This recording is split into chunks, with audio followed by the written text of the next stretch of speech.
What's up, folks? I doubt if anybody's around this Friday. I just wanted to go and see what happened if I did a presentation. Would people know that I was on? So I don't really expect anybody to come on. I just want to see how long it goes before somebody sees that I'm live. I'm going to delete this anyway, but I'm going to just keep it going for a while. Hope y'all feeling cool. Let me look at some videos though, since I'm chilling. Let me see some things I can go and talk about. So maybe I can share a screen. I can practice because I'm gonna delete this anyway. Share screen, a window. Okay. All right.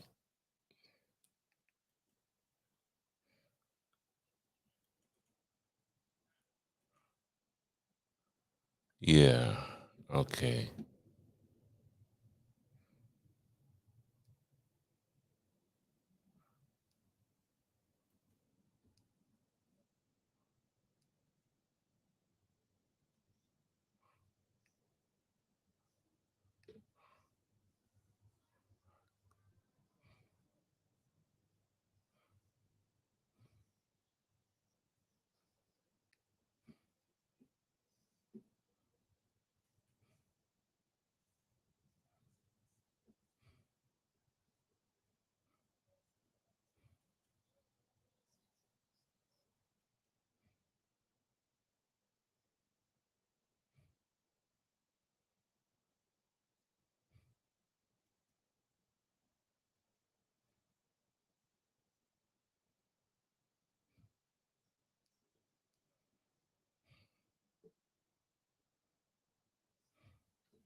I love music. So this is just an experiment to see how many people will see if I'm going live. So right now you're just seeing how I vibe on Friday nights. I just listen to beats and music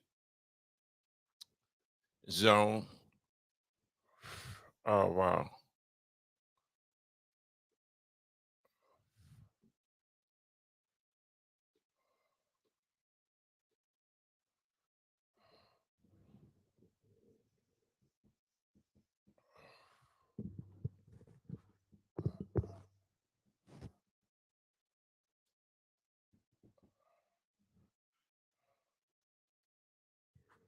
Yeah, man.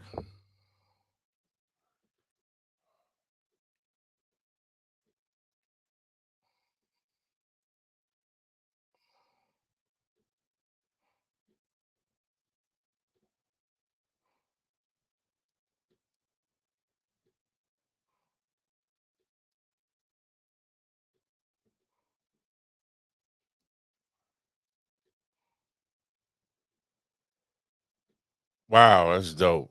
Man, it's hot as fuck. It's just hot as fuck. Mm, mm, mm. Man, if y'all don't know how I feel about samples, if y'all don't know how I feel about samples, bruh.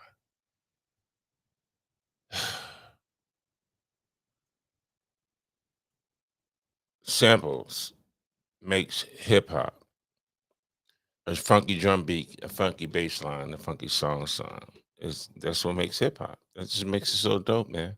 So you hear something like kick push. A lot of women who only like to hear what the guys are saying don't understand what the men are thinking about. So ooh, uh, all right. Since I'm testing, let me test the video. So okay. Um, you ready? Let's look In at his new book, Reckless Eyeballing, Ishmael Reed's hero shaves the heads of prominent black feminists. These black feminist writers are collaborating with the enemies of black people by perpetuating ugly stereotypes about black men, the hero says. He retaliates by shaving their heads, just as the resistance did to prostitutes who collaborated with the Nazis in France during World War II. In real life, has the black man become the victim of black feminist writers? I've asked myself another question, and you might want to share it. Does the castration of the black male image sell better to white producers and publishers? These are provocative questions. I'm Tony Brown. When we come back, we will discuss, do black feminist writers victimize black men?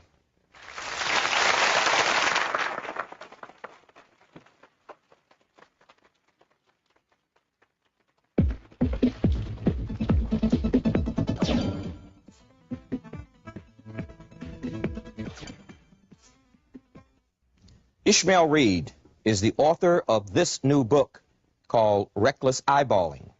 He feels that some black feminist writers, by projecting negative black male stereotypes in their work, are taking part in a conspiracy to blame black men for male chauvinism. One reviewer calls him, quote, the most revolutionary black novelist who has appeared in print thus far, end of quote. But Barbara Smith, a leading feminist writer, calls him a, quote, notorious misogynist, end of quote. Her writings include, all the women are white, all the blacks are men, but some of us are brave. And another book is Homegirls. Welcome to the program. Ms. Smith, would you define for me misogynist? I must admit, when I read your book, I had to go to the dictionary. Now, you did say that Mr. Reed was a misogynist writer. Well, this is not the dictionary definition. This is my definition from experience. And it's basically a man who doesn't like women, or at least treats women as if he doesn't like them. Mr. Reed? Yeah, I don't think anything is served by name calling. First of all, I want to say that the hero of the book, Ian Ball, shaves both the heads of black women and white women. So he's a Democrat in that respect. I don't advocate this. And this fictional hero gets his due in the book if you read the book. As far as being a woman hater, I think there's as much misandry, which is a hatred of men, going around in the world today as there is misogyny. So I think they're, both people, both groups are not exempt from having hostile ideas about one another. All right, let's move to your new book, Reckless Eyeballing. Your hero is a person who is mysterious. I think he's called the Phantom. The Flower Phantom. The Flower Phantom. He leaves a chrysanthemum with his victims. And so in this book, women get off better than, say, black males get off in the books of feminists that I can name, where in one book I can name, I don't want to deal in personalities, a black male is mutilated sexually. In another book, a very famous novel, a black man's mother burns him up. There's no motive for this. why these women not have any book I can name brothers? cruel things happen to black men. Okay. In this book, all the violence actually happens to the men. One is murdered, one goes crazy. So I try to be fair in a book, so I don't see how anybody can single this book out and say it's a misogynistic book. But anybody who wears a pair of pants these days, according to people like Barbara Smith, is misogynist. Barbara, your point of view is a feminist point of view. You also make the distinction in one of your books, and I read, that there's a distinction between fighting institutionalized chauvinism and individual hatred of men. Oh, yes, absolutely. I think it's very important to make that distinction. What I'm trying to get at, and what other serious black women who are political and who call themselves feminists, is just to point to the great inequalities in the society based upon sex and sexual identity. But that doesn't mean that we hate men. I spent very little of my writing career writing hateful things about men. I've written some very positive things about myself as a black woman and other black Well, in your women. introduction to Homegirls, you seem to take the position that all the evil in the world comes from men, and women get off. dear. The women That's are not idealized, and they're true. brave, and they're strong. It's not and they can true. do just like that movie, The Color Purple. It's not Where all just like the women, movie you know, The it's like Color a Purple. melodrama where all the women are good and all the men are bad. But Miss It's a Smith- simplistic way of looking at Ms. the world. Smith, I also read in your book you were critical of one aspect of The Color Purple. You said that no reviewer had really told the story, had never really identified what The Color Purple was about. What did you mean by that? Well, I would just like to go back to the comment that was just interjected about, black women being idealized. I think if you read the introduction to Homegirls, which is subtitled A Black Feminist Anthology, carefully, you'll see that I'm opposed to all oppression. So I'm opposed to imperialism. I'm opposed to class oppression. Of course, I'm opposed to racism. I have never, like some white feminists, said that men were the root of all evil, and have even been criticized in the context of the women's movement because I refuse to take that I stance. think you have intellectual courage to point out the lesbian propaganda features of The Color Purple. I admire you for that, but I do feel that there's a strident attack on black men running throughout your There's a book. difference between attacking oppression and attacking black men. Ms. Smith, are you saying that there is a, what did you say she said about She the said it was a lesbian movie, which is what some of us said. I said it, and I couldn't get away with saying that it. what you're saying, People Ms. come Smith? down on me, but it's a good thing you said Well, it. I would like to make a distinction as a literary critic and a serious writer between the movie and the book. I mean, the movie, as far as I'm concerned, is a travesty, and the So book the is book. a work of art. It's a work of art. And the thing is that the difference between those two entities is very great. I really love the book. It has its problems, like anything done by fallible humans. But the thing is, the movie, I think what we have to look What at makes is... the book better than the movie, Well, the book from a is... literary point of view? Well, the book is like, it's well-rounded, it's serious, it has depth, it has any number of nuances. It's very philosophical and very theological, too. Those conversations about what is God, who is he a white man, is it a field of flowers? Those are very deep discussions, and those are discussions that have plagued and, interested the black community for many years. She capsulizes it in authentic black language in the voices of people who are not supposed to be even able to articulate a philosophical thought. And that's, very important. I think the thing to talk about when we're talking about the movie is who produced it. The executive producer of the movie is a black man, Quincy Jones, and the director of the movie is a white man, Steven Spielberg. And all the blame goes on to the author who sold her rights. That was their choice. They had a meeting, and this brings up conspiratorial aspects. According to Ms. Magazine, which is kind of pushing all this stuff, Gloria Steinem, who has become some kind of modern-day daughter of Dracula, getting victim after victim to carry out her orders. According to Ms. Magazine, they all met, and they decided to take this movie, this book, this property to Hollywood, and they gave it to the biggest purveyor of male chauvinism in Hollywood, Steven Spielberg. Now, I thought they had multicultural awareness. I see some of them lending their names to causes like El Salvador and all that, but the Asian Americans single out Steven Spielberg as a racist in 1984 because of Indiana Jones, who goes around the world punishing third world people and slapping women left and right. There's no black male who's as big a chauvinist as Indiana Jones. Yet they took this property to him, and he made the movie. And what did they expect? I see Steven Spielberg taking all the blame for this, but certainly they had a hand in. Well, I assure you, I had nothing to do with who produced the movie. I mean, they didn't call me. But how can you take an act, let's say, as innocent as feminists taking a script to a producer? How do you associate that with a conspiracy? Well, it's not innocent in the sense that they lambast the patriarchy and all the buzzwords, and yet they take the movie to a man and didn't even insist that a woman direct this movie or produce this movie. Maybe they were being democratic. Mm-hmm.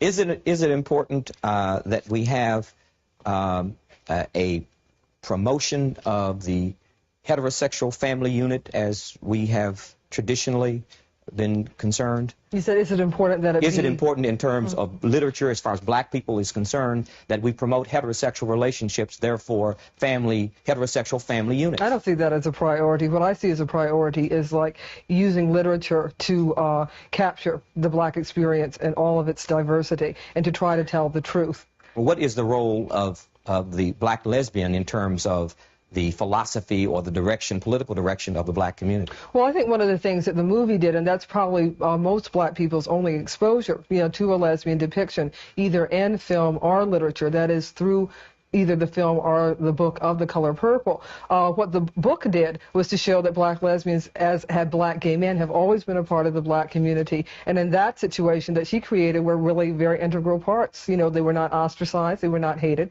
They just continued to, function as important members of that community. The lesbian relationship wasn't ostracized, but the heterosexual relationships were ostracized. I'm not sure about that. Mr. at the end of the book, which is really, I think, very important, and again, something that most critics do not look at the end of the book, Mr. has been transformed, as have most of the other men in the book. They get along very well with each other. Celie says he's not Suge, but he begins to be somebody I can talk to. And they sit on the porch and they talk and do whatever, they do. They become like family members. It's a very family book, a very familial book. I think the problem with the book is that you go for the first section of the book, lambasting heterosexual relationships. Men are not good lovers. I think that's probably the most positive thing about the book is that in the movie that it shows black men as bad lovers. Maybe it'll take some of the pressure off of black men in everyday life. But I kept reading this stuff about having sex with a man is like going to the toilet and all these negative things. And I said, well, I want to see what the substitute. What are you going to replace this with? And when we get to the lesbian relationship, we don't get any explicit descriptions of the lovemaking. We get a travel log. She jumps to Africa, which I think is the biggest flaw in the book. Yeah, a lot of people have pointed that out.